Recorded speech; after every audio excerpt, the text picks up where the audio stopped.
crawl spaces are one of the top 3 areas where we find mold growth. The reason being is a crawl space is not conditioned. It's not temperature controlled like your bedroom or your family room. So it's subject to temperature swings. It can get hot, it can get cold.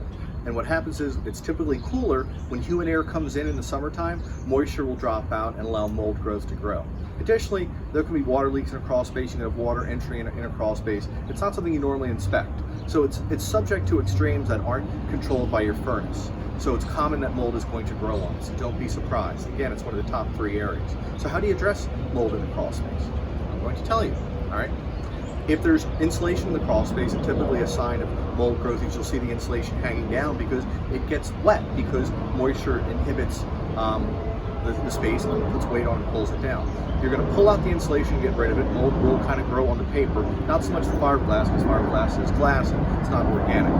You're going to pull the insulation out and you're going to go around and you're going to clean all the different beams in the crawl space, which is the wood framing, which is the floor support ceiling, which is organic, which is what mold is growing on. So you clean it. So once all that's cleaned, you're going to fog the space. And what the fogging is going to do, similar to like a COVID fog, is it's going to hit all surfaces and really kill or sterilize any mold spores that could be present in the space that you may have missed. So that's step 2. Now step 3 is, how do you treat the exposed wood? Because it's going to be food in the future if you're not controlling the outside environment, if you're not going to heat or cool that crawl space. You could spend $5,000 to $10,000 to actually condition a crawl space to make it mold proof. What we do is we slip in like anti-mold proofing in the remediation process. You're going to treat the exposed ceiling with a white tinted fungostatic coating.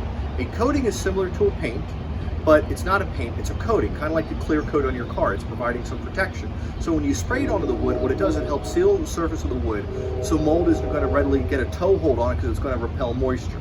It's fungostatic, which means it repels mold growth. Mold is not going to grow on it. The better ones have a 10-year warranty, and what breaks down the coating is UV light. So in reality, it could last for decades because light is not going to go into the crawl space to break it down. And with the warranty, it's transferable to new owners. So you're going to look in there, it's almost going to look like somewhat of a rough bedroom ceiling that you whitewashed because you're putting this white coating on there. That's how you remediate crawl spaces. Right?